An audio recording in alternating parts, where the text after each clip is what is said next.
If we need to, okay. Anyone from the public, Lisa?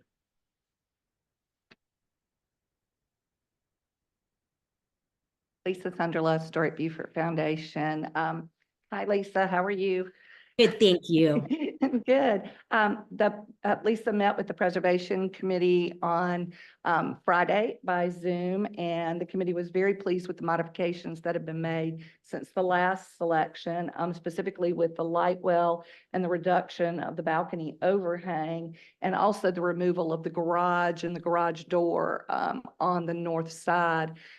Now we think that it just flows very well, and with the differentiation in color patterns and the way the materials are going to work with the stucco and then above it the brick, you're going to be able to differentiate the old and the new, and I think that's going to be very positive.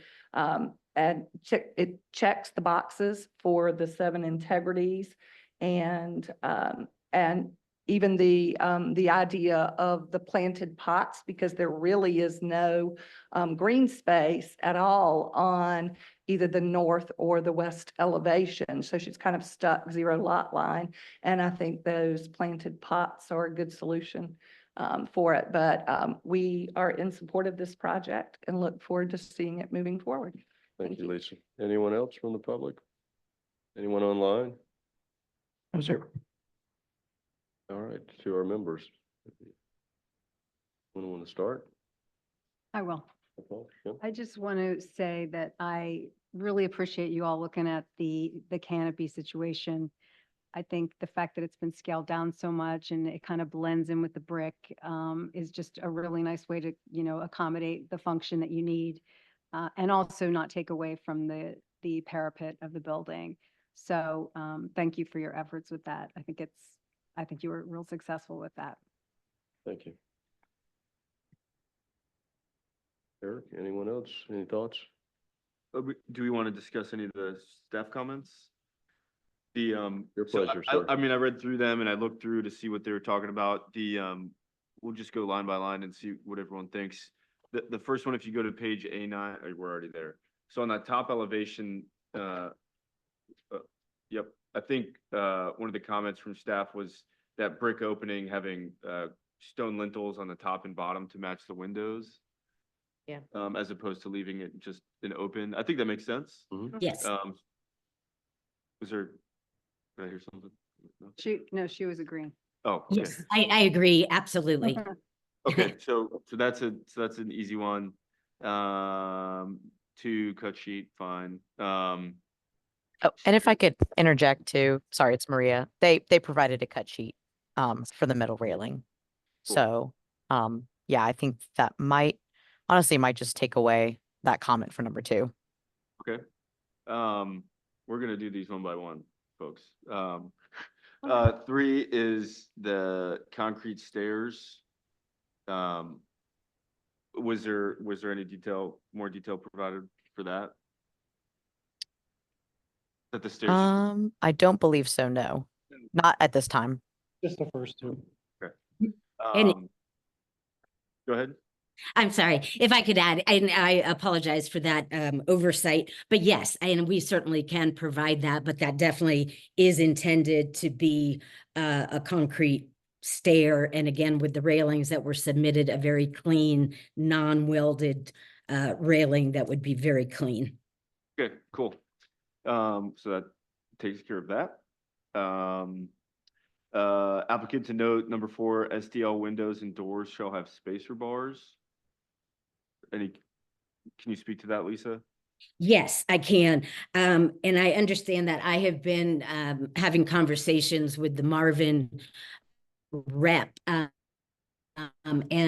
I was looking to go with the coastline, just very candidly, even though that's primarily used, as I've come to learn, in Florida. I think it lends itself to the high velocity hurricane zones as it is described from Marvin.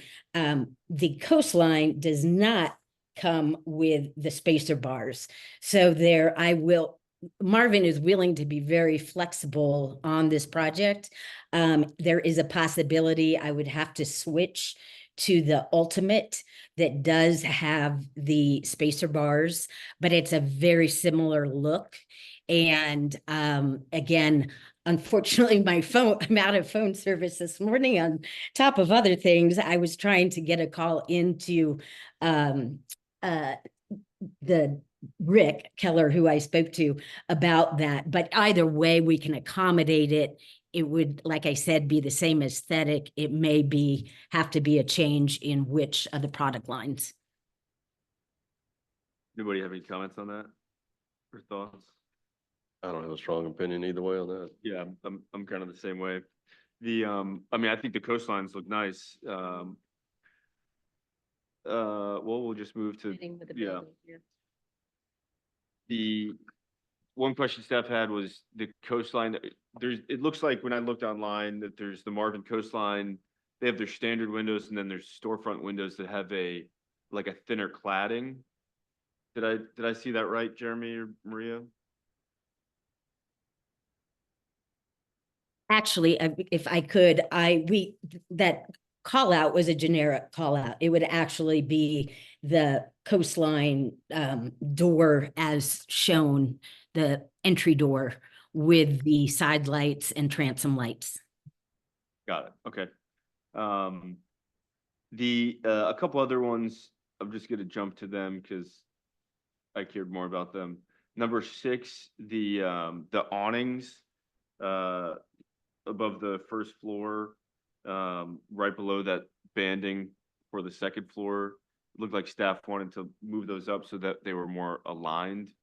Does that pose any issues for you, Lisa? The only thing is the real function of awnings like that is, you know, in inclement weather, to be fairly close over the door. And we were actually looking at aligning it, you know, our quote unquote integration with the banding was having it aligned on the bottom edge of that with the brackets over it to kind of engage that banding versus trying to have the awning come out from the banding. So I mean, we're certainly happy to look at the study, but the idea would be that they would typically be found just above the door framing and header. Got it. Well, so when I looked at it, that was not something that stuck out to me as an eyesore. So I'm okay with the drawing and the plan as is, but I wanted to get your thoughts on that. The gutter detail, I do see why staff is concerned about the gutter detail. It looks like the rain would just run off the roof and miss the gutters completely. I don't know if there's a carpentry solution for that or some other solution. Yes, and again, because of our intent here to get approval before we jump into construction documents, we were really trying to show more the profile that we're looking at around a half round gutter. So that detail certainly would be per, you know, gutter and roofing recommendations to make that a true effective gutter. We were really trying to represent more the profile of going with the half round. Got it. Well, and I'm good with the half round. I think that looks great. I think it fits the structure. The project overall, I'm in favor of and supportive of. I had those questions. One question for Kurt is, if approval is given here, how does that affect parking situation that's adjudicated separately? Yeah, it's more of a zoning matter. I think it shouldn't affect the design or anything. And if it does affect it, we would bring it back to you. Got it. If they have to shrink or take out a unit or something. But again, they own Ms. Honeycutt or her corporation owns a lot adjacent. And as you can see, they already have some temporary parking planned for that. Right. So Yeah. at least temporarily that can be accommodated. And, I think we can come up with some kind of solution in the future. So. Cool. Well, I'm supportive of it. Any other thoughts? No, I think they did a great job. Okay, Ms. Berman, since you had a few points out of the 10, do you want to, when you make a motion, if you want to stipulate any of those 10 that need to be adhered to per staff's recommendation, or do you want to waive all 10 of those and have it If you can compose a motion, I'd appreciate it. Yeah, well, I'll think out loud because I'm slow.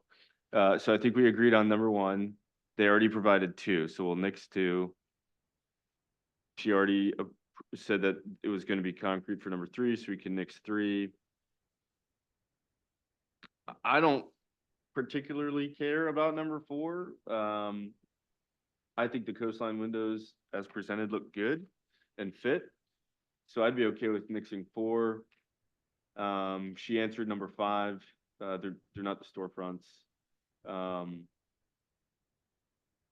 Would nix six.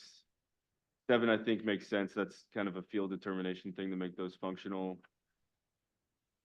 It looked like a cut sheet was provided for the roof with this packet. If I'm mistaken? Yes. Well, I sent it just this morning and Yep, it's, but I think I see it and Yep. I'm good with that.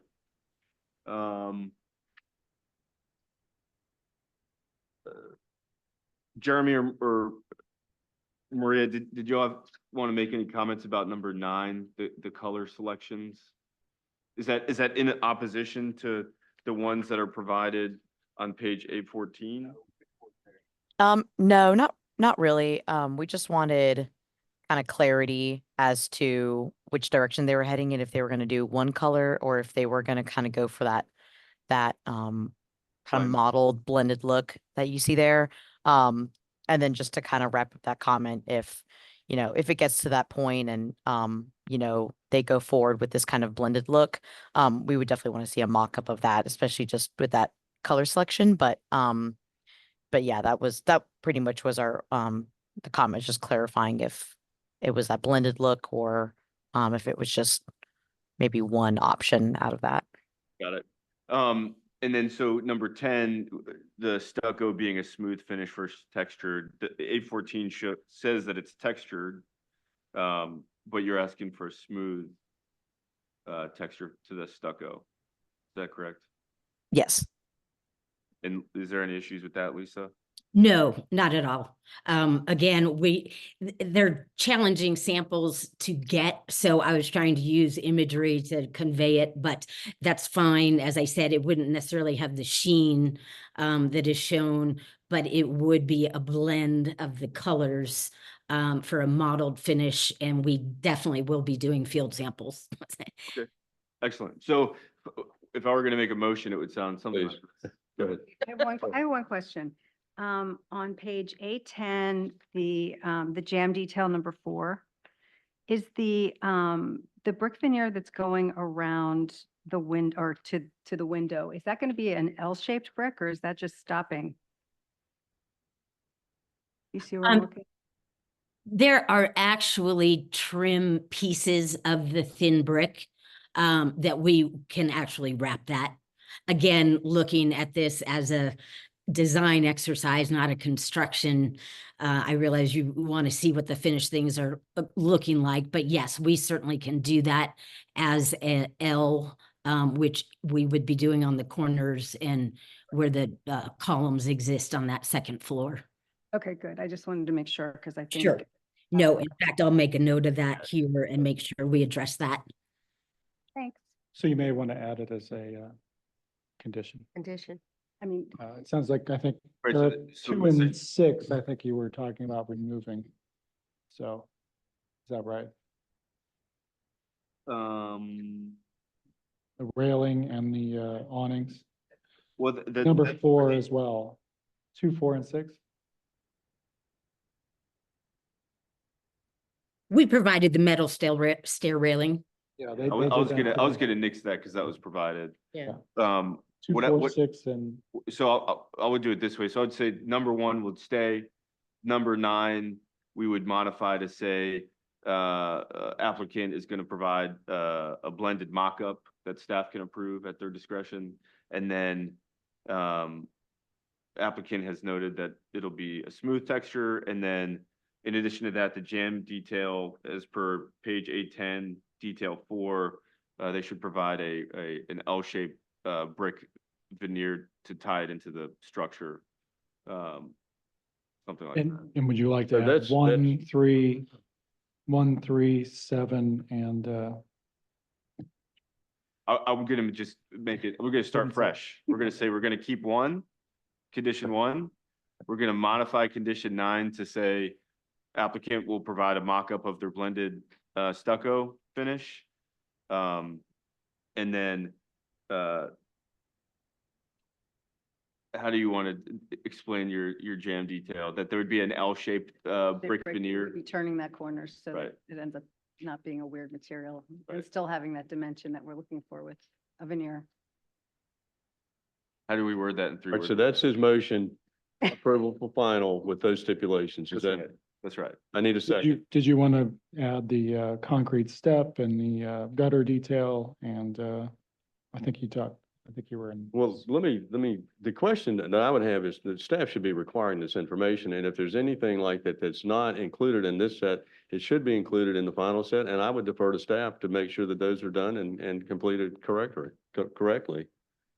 So anything that's Okay with not that? on this list, that doesn't mean that staff cannot find, these comments that they've not met these, and they have to do this before they issue the permit. Right, yeah. Right. So you're saying you would approve with the staff conditions? Well, I don't want to go back and unwind what you just did, but I'm just saying if there's something we might have missed here in the way of a minor detail, the staff, I would assume, would have oversight. It should be looking for those items to check off that box before they issue this, for approval. Got it. So, okay, so then I'll make a motion to approve with staff conditions with the only modification that number 9 is a blended mock-up provided to staff, and that the jam detail per page A10 detail 4 has a brick veneer L-shaped wraparound to tie into the structure. All right, so that's his motion. We have a second. I second. All right, any further discussion? Hearing none. All in favor? Aye. Aye. Aye. I Motion need a nap. approved, final. Thank you. Okay. Thank you. Next on our list is 304 and 305 Bayard Street. So, Ms. Yes. Reese? Yes, and Jeremy, Maria, if you wouldn't mind putting that plot up, and I apologize, I put the packet together, so if Thank it's you. not there, it's my fault. There it is. Okay, so this is a unique situation that you're going to be providing potentially a recommendation to the ZBOA or the applicant. They'll have a recommendation if they wish to go forward to the ZOBA.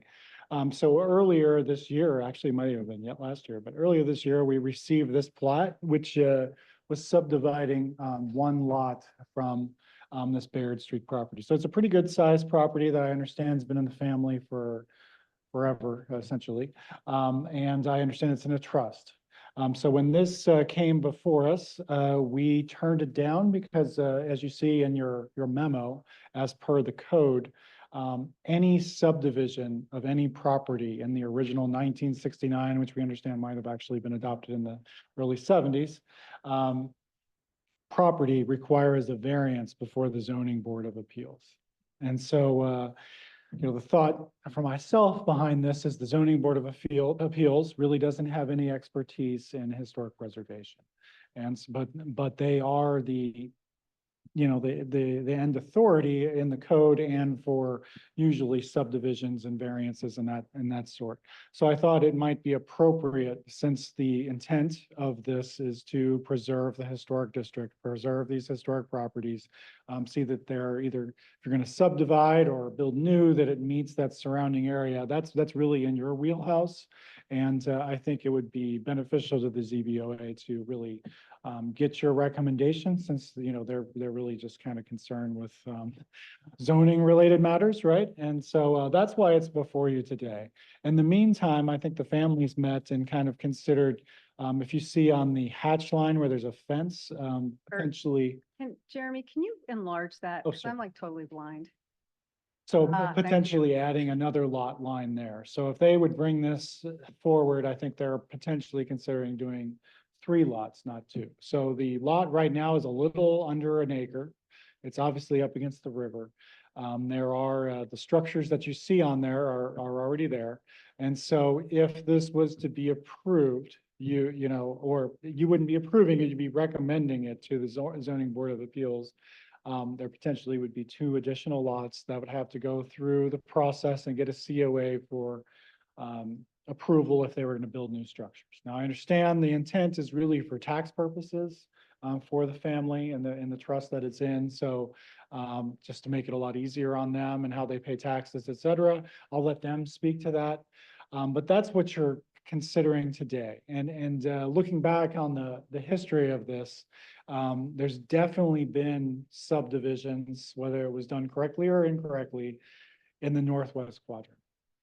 We cannot find any evidence of any subdivisions, at least for the last 20 or 30 years, where we have some pretty decent records in, basically the main history, this 1969 district or any of these core properties.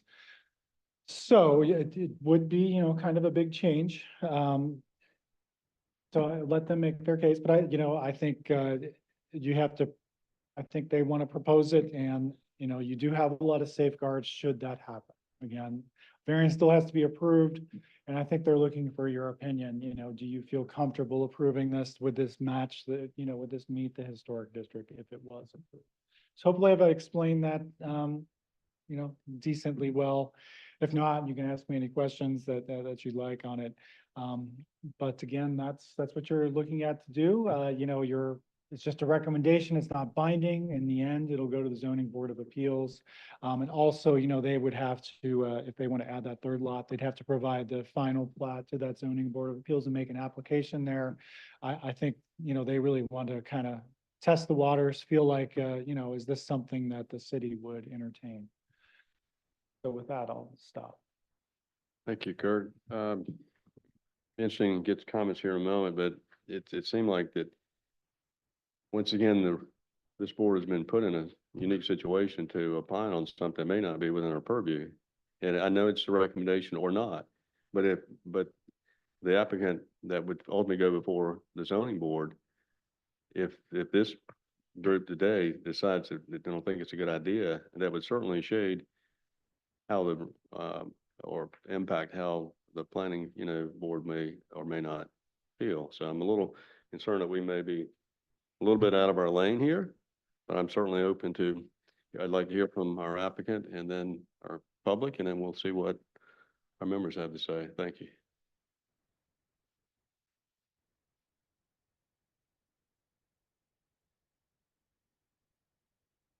Afternoon. This is rather intimidating. As a teacher, I'm used to discussing around a table. I am the trustee of the Family Trust, and the property, the whole piece is 313 Bayard Street. And this was left to all the members of the trust by my parents. And my siblings would like to have it separated. At first, it was just the in-lot, but it was suggested that we go ahead and apply for 2 lots to separate it from the main house. Right now, the main house is covering all the taxes, and we don't feel that's fair. But I've got siblings, I keep saying I'm between the rock and the hard place. I've got siblings that don't want to just have a legal document that says we'll cover the taxes on those 2 pieces, even though they haven't been subdivided. They want it subdivided because this is their inheritance, and they want it separated from the main house. So this is where we are right now. And I'm really not sure, I know what the code is, but I'm not sure what area is covered by this national registry. So I did some research, and I know the original footprint of Beaufort, which would be the historical document, did not include the point that at 1711, the city was incorporated.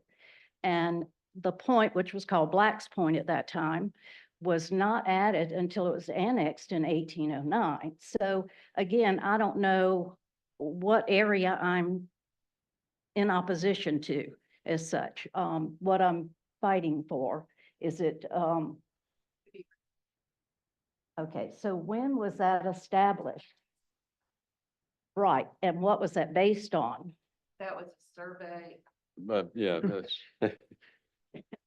Thanks, We just need Jeannie. to give her her own mic. I know.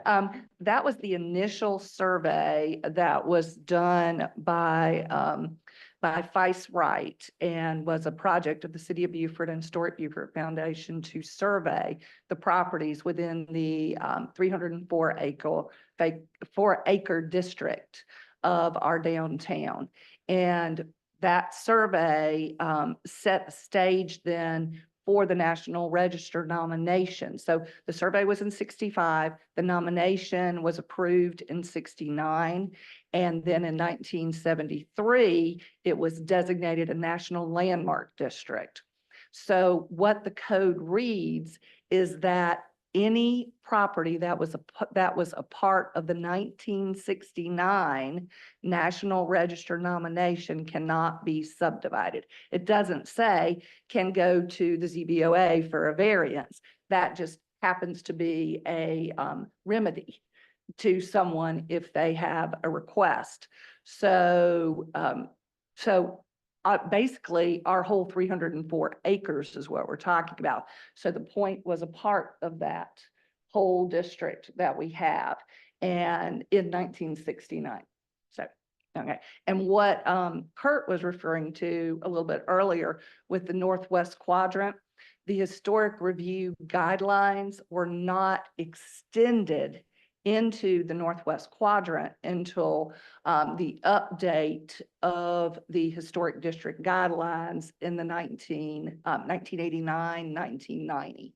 So if there were subdivision that occurred. She obviously has more history on this than I do, and I didn't have the time to, or I didn't even have the ability to, I think, to have all that knowledge that she just stated, but I will tell you that this change to a variance was put in the code in the 2017 update when the form-based code was adopted. Say So- that again. Yeah. So, whether essentially it's Not permitting. not that- permitting, I can't find, it just said it wasn't allowed in the historic manual. What was put into the code in 2017, and I believe probably for legal reasons that, you have to have due process, right? And so, it was put in the code in 2017 that any property within this boundary that was listed in your memo requires a variance before the zoning board of appeals, which is essentially an appeal process that you're allowed to kind of have your case heard. So does that make sense? So what was before that? It was just a blanket no, but, could someone have challenged that? And then I think, as she stated, since it was in the historic guidelines, wasn't really in the code, it had an amorphous kind of, legal standing really. And so it was probably up to the HRB to either approve or deny or staff in that period of time. But now it's formalized that in the code, this is not allowed since 2017. Kurt, since 2017, when it was put in the code, have there been any any variances, any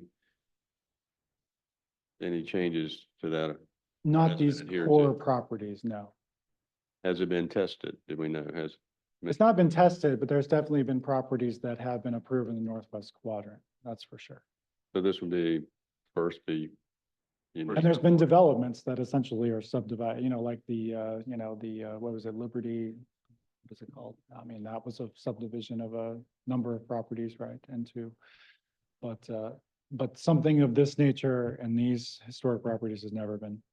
And maybe back to, at least not to get a history lesson here, but what's the impetus for this? I could see a grand home, Mhm. estate that if you start to subdivide, you're taking away from that property. Right. Not that this is not a grand home, but in this case where you have a more modern Mhm. home, if you will, and under these circumstances, is it totally counter to that intent? I mean, or is there some gray area there? No, I think the intent originally was that, and it states this within your code, that the district is the object. So the district is what you're protecting, right? So the 1969 district, which includes the 304 acres, and then was designated later as a national landmark, is we're trying to protect the block patterns, the street patterns, the grid, as well as the architecture within that district. And that's really the purpose of the guidelines, the purpose of the review board. But specifically to your question, Grady, it was in 1809, 1811, at that time, a lot of these lots were established and they were large, especially the ones along the river. They were good sized lots at that time.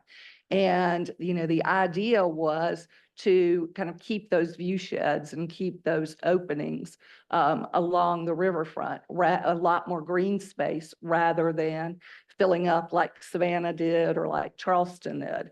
We had a very different growth in our downtown than you find in those communities because the idea of the larger plantation property was bringing a plantation into the downtown area. So that's how we got a lot of these, the bigger houses and everything that we see in the large, full block size properties that we have. But that was the intent, to protect the original grid pattern, the original Beaufort from that time frame.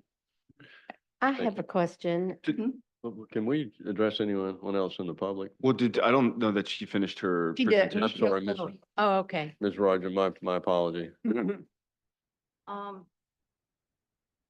I'm not sure what she's referring to when she says the grid pattern, but the lot sizes that we would create if we were given permission to subdivide would be in the same purview as the other small lots in that neighborhood. And there have been I think there's been a subdivision on King and the corner of New, and houses put up since this. So there would be a precedent already established for subdivision. Thank you. Did you have a question for Ms.? My question was, how long has your family owned this property? Since the 1700s. And did you have any say in whether you were part of the historic district and part of these rules? No, we've always considered the point. Now, back then it was called Black's Point, but we've Right. always considered the point historic because of the homes and the dates of the homes. But no, we did not have a say in this. And if you look at the property line of our property that I'm discussing, the whole parcel, it really wasn't fully there because it had been washed. And so there was very little land. And my father, that was before we had so many restrictions, but my father had permission to go ahead and build, the land back to the original landmark because it had been part of a King's grant. And so they had those, I guess, the measurements as such to go by, or the guidelines. So he was able to fill back. Okay. Interesting. When was the other house put there? Pardon? When was the smaller house put? That was built before the big house. Was. That was built let's see, I have to think of my age, about 1950. And then the property had been given to my parents by my mother's mother as a wedding gift. And Dad was still in pharmacy school, so when they came back to Beaufort, he built the little block house for us to live in until he could build the bigger house, which was 1955, maybe. Thank you. Might have been 51 that it was built. I think I was around 2. That's Any- what I have to go by. Anything else, Ms. Written. Would you like to add anything else, Ms. Roger? Well, any questions, but I really am, I understand preserving history. I am really, really big on this. But I do also understand that this is owns land. It has been in the family, and it is the inheritance of my siblings. And they have heirs to consider. I don't. But they want this subdivided so that it's legal and that there will not be conflict later. And so I am arguing this point for the sake of the trust. Thank you. Thank you, Ms. Roger. Thank you. I just want to add 2 things if you'll indulge me, I suppose, is, I think you mentioned you're putting it's difficult. I think it is a kind of a chicken and the egg situation because if this goes to the zoning board of appeals, I think the staff recommendation is that, there be some kind of that you opine in some way, because the reason the restriction is there is because of the historic district and historic preservation guidelines. And I would also mention that this is one of the perennial conflicts that we talk about all the time, where the code and the historic district don't mesh in the sense that the code would allow anybody outside of this area of the historic district to subdivide their property. Administratively, it could be done in less than a day without batting an eye, essentially. And, what they're proposing would be approved for really any other property. So I think this is just something for you to consider.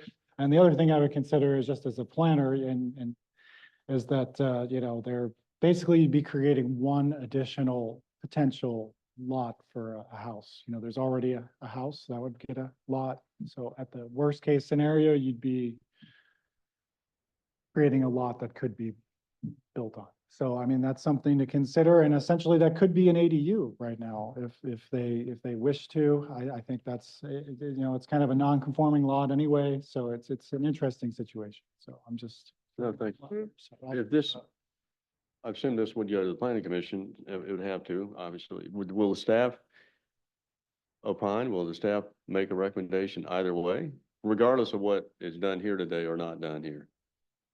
I mean, Is that typical for the staff to make a recommendation for something like this? we'd have to make a recommendation on variance. A variance is a very hard thing to overcome.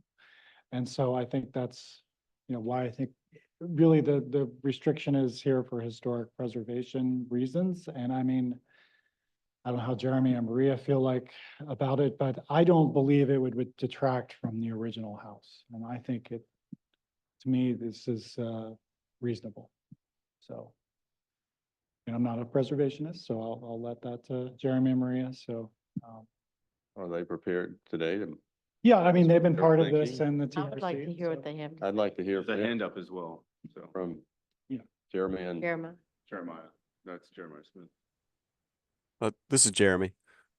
Yeah, I had been a part of an HDRC where the applicant came forward and had recommended that certainly they look at the surrounding properties to kind of gain an understanding of their sizes, and I kind of agree that what they're proposing would not be outside the norm of other properties within the vicinity of where they are located. I don't have a strong position that they shouldn't subdivide in the way that they're proposing to do. Thank you. And we have someone, Jeremiah's online. Yes, that's correct. Smith, would you please share your thoughts? Can you hear me? Yes, sir. Great. Thanks for taking my question. Yeah, I just want to support the subdivision and the idea. I think that more homes absolutely meets the intent of the master plan, the civic master plan. And I can think of several examples of subdivisions within the National Landmark Historic District that we've worked on over the years. Like it was mentioned, New Street and King, Scott and Washington, Craven and Bay Street and Newcastle, where those townhouses went up recently. And then I don't know how relevant this is, but like she said, these are from 1950 and 1955 or something. So they're not, massively historic, important properties, if that helps with your decision. Thank you. Thank you, Mr. Smith. Anyone else? Lisa? Yeah. Yes, absolutely. I was going to come back to you. Thank you. Yeah, Lisa Sunderland, Historic Beaufort Foundation. I appreciate certainly what Ms. Rogers has said and shared, and also Jeremiah and Curtin and Jeremy. And, this is a struggle. It's not the house that is the critical importance in this. It's the district. That's the importance. And what the clause actually says is properties included, not buildings included within the 1969 National Register nomination. And that property is included within that. And again, without, beating a dead horse, the idea is to protect the district, and when I say grid patterns, I mean street patterns, Ms. Rogers, protect historic street patterns, protect historic lot patterns. And we, as our preservation committee, met with Ms. Rogers and had, suggested the idea of coming up with an agreement that would run with the deed, doing something rather than subdividing. But as she said, her siblings aren't interested in going that direction. And we did ask her, and she can respond to this more, if they had intended that structures were going to be put there. And we were told no, that the idea was just to divide the property for property tax purposes. So what I don't want to have happen is to set a precedent that all of a sudden you can take lots, subdivide them, make them smaller lots, and suddenly put a whole bunch of houses, because that was not the intent of what this statement is within the code. So, thank you. Thank you. We have Ms. Lutz online. Yes, sir. Ms. Lutz, it's your turn, please. You have your mic muted. Is she? I can request an There we go. I have it now. Okay. All right. Yes, Maxine Lutz. I'm sorry. Go ahead. I mispronounced your name. I apologize. Oh, that's all right. Everybody does, even my mother. 811 North Street. There have been several comments made about other properties that have been subdivided and that have set a precedent for this. And I think because there's not been any specificity to those comments, I do believe that it's incumbent upon probably staff to make clear where this has actually happened and when, and if at any time these subdivisions have already violated the code. I was involved in 2017 when the code was made clear that there were not to be subdivisions in the district. And I'm very surprised to hear people say, well, there's been this one and that one and the other one. I think we need to know if there's any truth to those claims, because if not, I think this sets a huge precedent, and we could see properties like Marshlands. At one point, the castle block was, it was proposed that it be subdivided so that condominiums could be built next to the castle. There are some really significant properties that do not need this to happen. So I think we need to know what precedents actually exist and how this fits into those. Thank you. Thank you for those comments. Do we have anyone else? Any other public comments? Okay.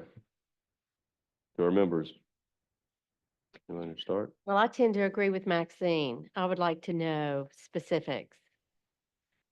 If it has been, the code has been broken before. I can't make a decision until I know that.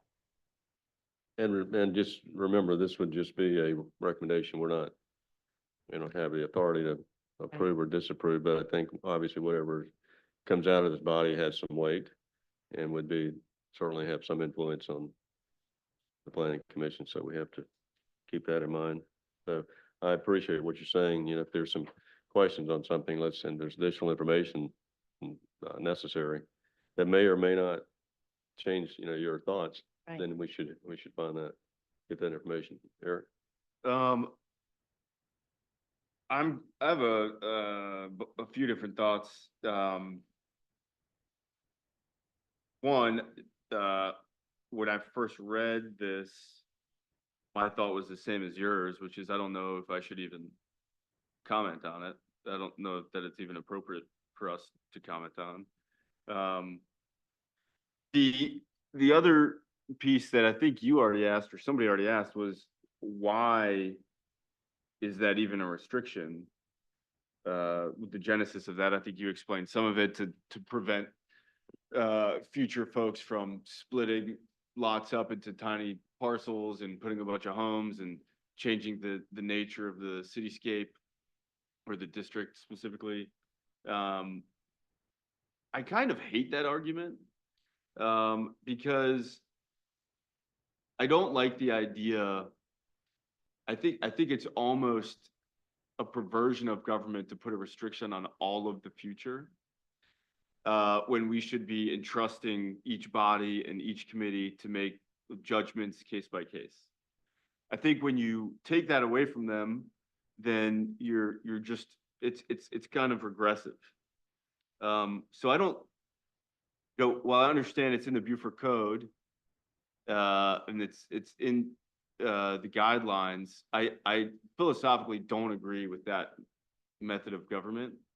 I think you should let the people make decisions as it comes. I guess the counter argument would be then, vote to change the law.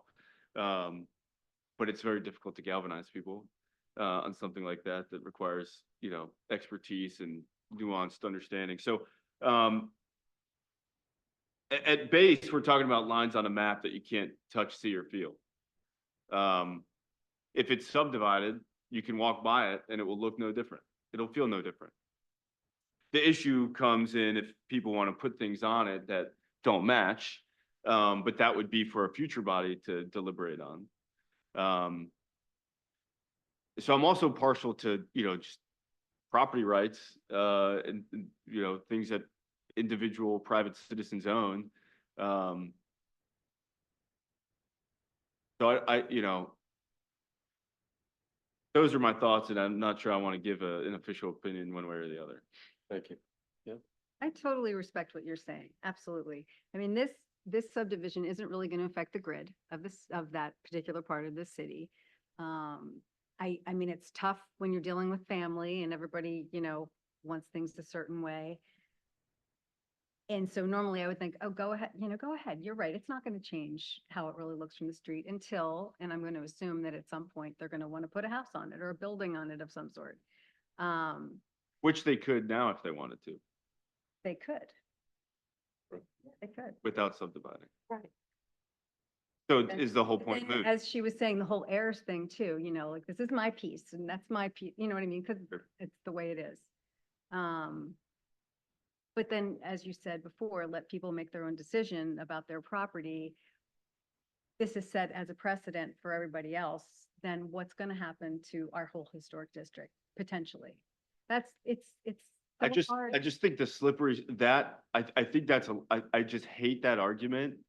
I know. appreciate what you're saying, but the what's gonna happen, slippery slope, sets a precedent, I think is just, it's it's a cop out. It's a cop out, right? Like, let a future body will get to deliberate on whether or not somebody who brings something to the board to build something there, whether or not it fits and is appropriate.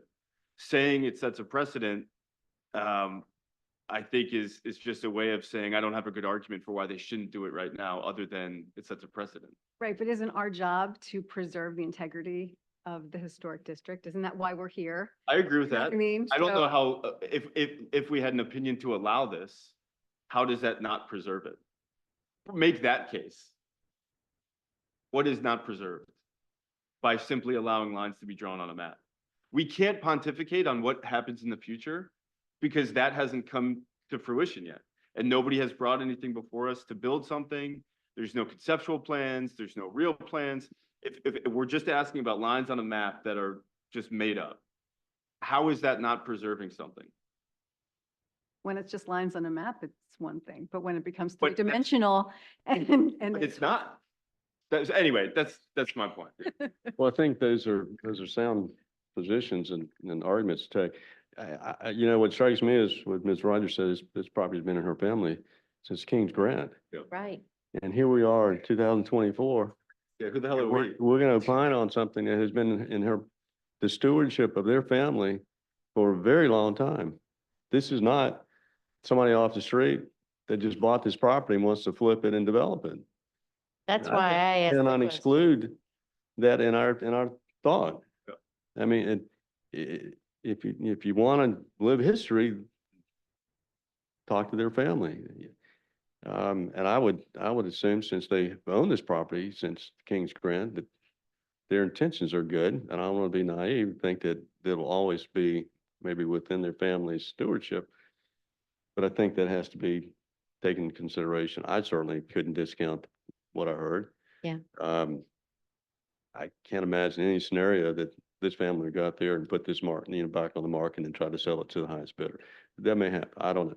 What I would, I guess, look at this, and I'm certainly not the historian that you folks are, but I have had the pleasure of the last few years spending a lot of time walking around in these neighborhoods. And it's amazing when you turn a corner what you see, which you might not expect, like a small home, a small building, something right on the street, no setbacks. So there's no paradigm that's been established in this community that's you've got a half-acre lot with a grand home on it, and that's the model.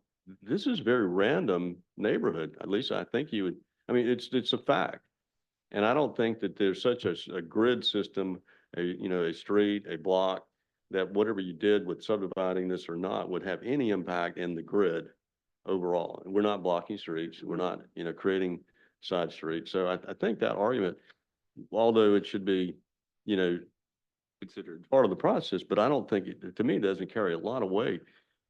Because it is unique. There are a lot of small properties in these areas, and next to a very grand home, which I think is the fabric and the evolution of I mean, that is history. That's what we're just saying it. We're just living it. So I certainly, absolutely, I think this is a good discussion, and we won't spend all day here, but No, I think it's a good discussion too. And I think what you said and what I didn't say, and I so much appreciate you saying it, is that the family has been an amazing steward of those properties for an extremely long time. And we anticipate that they're going to continue to do that. I think what we're looking to is more to the future and to, the protection of the whole historic district. But one thing that I would counter back with you, Grady, is that we follow, and there have been many requests that have come in that have not been approved on the staff level and have not made it up to y'all for subdivisions within the district because they did not meet the block sizes and the block patterns that were found historically within our district. And all you have to do is pull out the Sanborn maps and take a look at those and see what were block patterns like in Beaufort and how did it develop over time. And, our role, at least with Historic Beaufort Foundation, and I hope with the review board, is that we want to protect that history, we want to protect that property, and we want to protect how Beaufort grew. And there's absolutely instances of large and small cottages, that are juxtaposed. I mean, there's so much throughout our district, which is so special. But we've lost a lot of fabric too. And I think we're at one of those critical turning points. And this is important enough for us to be having this discussion. And, whatever decision y'all choose to make today, because your arguments are good, whatever decision you choose to make, what we want to say is for the Rogers and the Amars, absolutely please continue to be the great stewards that you have always been for those properties. But we want to make sure that it does not set some sort of a precedent down the road. And I know you don't like the word precedent, but if we're going against the code and what was said and in the code, then you got to have a really good reason to do it. And if, you have to explore to get a variance, you have to explore all alternative solutions to be able to get that. And I don't know if all alternative solutions have been explored with regard to making sure that the property stays with them and the property taxes are divided fairly and that kind of a thing. So I just wanted to, to clarify that and say that, but I appreciate y'all and what you do, and this was a good discussion. Thank you, Lisa. Yes. I just had one Yes, sir. quick thing. One, you're not making a precedent making a decision because you're not making a decision. It's you're making Thank a you, Kurt. recommendation. And two, every case stands on its own merits. So that's the whole purpose of the code, right? Is that it is a variance for that specific property and those specific conditions of that property. So even if you make this recommendation, moving forward, every property is going to have to justify on their merits and the historic area around it how they meet this code. So I just want to make that clear to everybody. But again, it's just a recommendation. Again, it's a chicken or the egg thing. You don't even have to make the recommendation today. It was just really. Well, I'm to not have a sure, little clarity. I'm not sure we actually should make a recommendation. I think that this discussion is coming out of this application today is very good. And I think that it will carry up to whomever is making this decision. And I think they ought to be, tuned into what we're saying here today and hearing this. And again, unless you want to make a recommendation, I mean, I have certain thoughts on this, but again, I'm treading lightly. Everybody wants to Seems to protect me this there district. would have to be a whole new set of guidelines created for this type of a situation. I feel like, yeah, I mean, I could make arguments, like, I was just thinking, well, while you were speaking, I could argue against myself and say, a moment ago, it's okay, this has been in their family since the 1700s. But as soon as you take that into consideration, what you're now doing is you're adding weight to how long somebody's owned a property versus whether or not the property ought to be able to do it on its own. So, you give them that, you allow somebody to do it and you weigh that in. Well, somebody who comes in who bought a property 2 years ago, do they not deserve the same consideration because they've only owned it for 2 years? So it's kind of like anything measured becomes weighted at the expense of something else that isn't measured. Yeah, the only feeling I have on that, Eric, is that when they were gifted the property, it was not a historic district. Right. If you bought it 2 years ago, it was. That's true. So they really had no say in being part of a historic district. Right, but anyone Or that going by buys the in a code. historic district has to understand that there's things that come with that. Also, just. Yeah, they saying. didn't buy the property though. No, I but mean, I'm they- saying if they had bought it 2 years ago. Right. They would have had to have understood what that means to buy a property in the historic. Eric, if district. you remember when you and I were going through our interview process, that was one of the things I said, with rights comes, have responsibilities. And if I buy a property, I know the conditions and I'm subject to that. And if I could argue all day long, but I probably would never win. But someone that's prior to that, that's a different story. And we're Almost talking like mostly, That's how I feel. we're thinking mostly Northwest Plunder because of, that situation there. But you can apply that here. Mrs. Rogers said, rightfully or not, they weren't involved in the discussion. I don't want to get into that No, necessarily, but but if that's the case, I mean, they preceded, Mhm. you know. But to get even more philosophical, in some ways, that's the tyranny of the majority, right? You vote people in and they make laws, and whether or not you like the laws, they're the ones who did it and adopt things, so it's. I love these. Well, I think, One of I the- think because Eric could, I think is Eric- I think we'd be here all some day. very good philosophical discussion here. Does anybody feel comfortable making, and if you don't feel comfortable making a motion, I think you've got, Well, I have a there's a lot couple of of minutes questions. here, if, so otherwise. So when this was codified in 2017, I think, right? Am I correct? That's what you said, the 2017. Beaufort Code adopted that Was there language. some, and I know that preceded you, but was there some impetus that required a codification? Because is it just a random thing? Well, we need to do this because we hadn't done it, or We'd because have we to were being do- tested on subdivisions? I think And- that's something that would require a lot of research, and I don't know anybody in my office that would have that knowledge, so we would probably have to go back. And back look at the minutes. to your question, well, how did, First time since 1972 that there have been major changes to the zoning ordinance, and that's when they adopted the unified so they just were, code. And so there's cleaning, but to your, question about, if I can remember what you're asking, qualifications on subdividing and, how do you, I mean, New standards? what's in this ordinance that are there exceptions? Usually there's some This excluding is some the exceptions. exception. The variance is the exception. Variance So is It the makes- it exception. allows you due process to And- take it to a board to make your case. Well, I think maybe we just go full circle and we go back to, okay, there's been some exceptions. Mr. Smith said that. I Mhm. think it was said a few other examples and again, I don't like anything to set an precedent because if we're sitting here and said, our hands are tied because everything that's done before us has been a precedent, well, we don't need to be here, right? Right. Let's just we stay home, we can phone it in. So, I get, I'm with Eric on precedents. I think if there was some recommendation out of this, I don't think it has to carry any more weight other than this particular piece of property.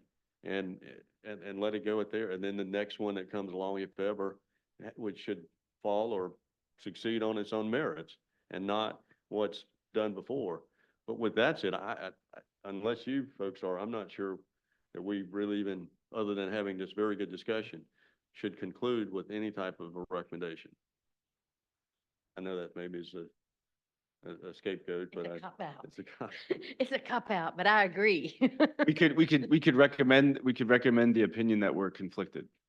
Well, you don't need an opinion. There's no action that has to be taken. That's- So you can We're, just, yeah, you know, we could move say we on. have an even number today, we're evenly split, so no decisions. No. Um, Well, again, I started with, I'm not sure this should have been, Uh-huh. before us today. It is. I think the discussion was very good. And I'm sure it won't be the last time this ever comes up. And whoever's sitting here, hopefully will give this a lot of thought, whatever decision they may render. They don't take it lightly. I mean, maybe one thing that could be productive is a summary is given of this discussion that presents different sides. Sure, when And we they, do the and they can minutes. review that as if, someone from the public was given an opinion. Not that we're saying, an opinion specifically one way or the other, but some of the discussion might be worth them, Yeah, taking into we'll account. give the family the minutes. Including the research that somebody's going to do about these other Yeah. supposed subdivisions. Yeah, and I would just need the names of those places because it's, the way we're organized, it would be very difficult for me to find all that, right? Because we don't really have those records so well. Ms. Rogers, do you have anything else you'd like to add? Would you mind please coming? It's recorded for Yeah, they for the have to public, so record you. everyone's gonna listen to what you have to say. I do know that the area we're talking about, as far as the point, they consider East Street and east of East Street. The, precedent that I brought up earlier would be two homes that were put on, basically one is on the corner of King and New Street. Now, it's east of New Street, not east of East Street, sorry. East of New Street is what they consider the historic point. And two homes have been put, and the property was subdivided recently before those homes were built, because my brother was asked if he wanted to buy one of those lots. And of course, he declined because he had the big house that he was inheriting. But so I know that those two lots have been built on and, subdivided within this timeframe. Or since, or I guess after 1973. But then if we are going on to west of New Street, there are a lot of subdivisions that have taken place. Now, if I need to, I can ride around and get the street addresses and research that property. Well, that might be helpful when you go before the ZVOA for you to have that, Yeah. honestly. Right. Because they'll be asking probably similar questions. So if I were you, I would do that and get that Right. to show them.